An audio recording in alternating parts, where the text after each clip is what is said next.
À vous, chers collègues. Merci, Monsieur le Président. Madame la Ministre, chers collègues, je souhaite attirer votre attention sur la problématique du transport d'urgence pour le secteur du Nord-Ouest seine-et-marnais, frontalier de 3 départements.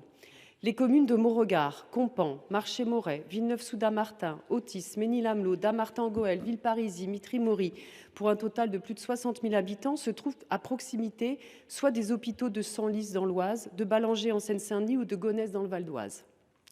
Pourtant, les pompiers doivent acheminer les victimes vers les hôpitaux relevant d'une sectorisation totalement inadaptée. J'en veux pour exemple le cas de Mitry-Mory, dont Madame la maire et les habitants sont fortement mobilisés sur cet enjeu depuis des années. En cas d'intervention, les pompiers sont contraints de faire appel au SMUR de Meaux et de transporter la victime à l'hôpital de Jossigny, à plus de 30 km, alors que l'hôpital Ballanger, situé à Villepinte en Seine-Saint-Denis, est à 10 km. Cela a des incidences lourdes. Le retard dans la prise en charge de la victime, avec un risque vital engagé par un délai d'intervention du SMUR de Meaux bien trop long. L'absence de prise en considération du choix de la victime, dont le dossier médical est à l'hôpital Ballanger, cet hôpital qui est d'ailleurs desservi par les transports en commun, ce qui n'est pas le cas de celui de Jossigny. Enfin, une incidence opérationnelle concrète sur la disponibilité des véhicules de secours mobilisés pour le transport de victimes dans les axes routiers les plus chargés de Seine-et-Marne, privant le centre de secours des ressources humaines et matérielles pour des interventions urgentes.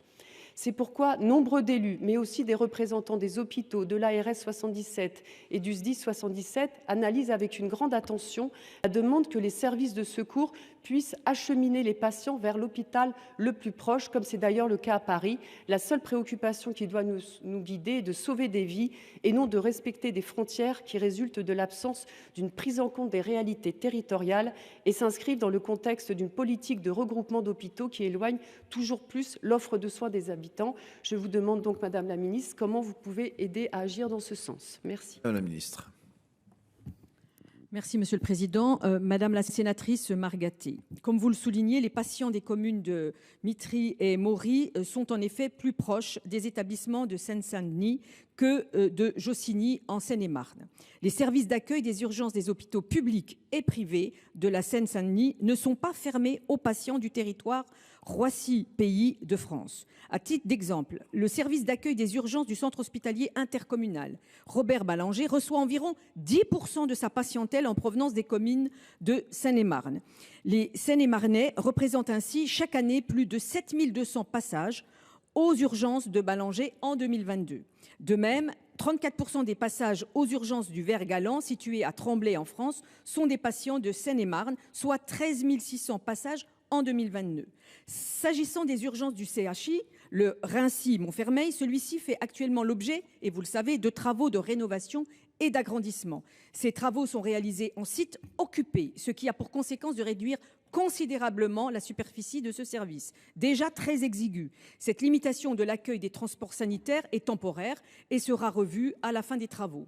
Plus généralement, en 2022, a été engagée une réforme majeure sur la garde et les transports sanitaires urgents visant à renforcer l'organisation et la réponse des entreprises de transport sanitaire privées lorsqu'elles interviennent bien sûr à la demande, je l'entends, du SAMU. Elle est déclinée depuis l'été 2022 dans chaque département par un programme de travail. L'organisation de la garde a évolué d'un véhicule disponible par secteur de 20h à 8h à au moins un véhicule de garde par secteur 24 heures sur 24.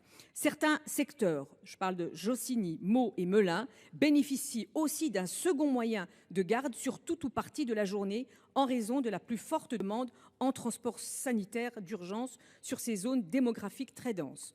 Au total, ce sont entre 9 et 11 ambulances de garde qui sont désormais à la disposition du SAMU 77 pour répondre aux besoins de la population. Je vous remercie. Merci beaucoup, Madame la Ministre. Maintenant, la parole est à Madame Amel Gacquerre.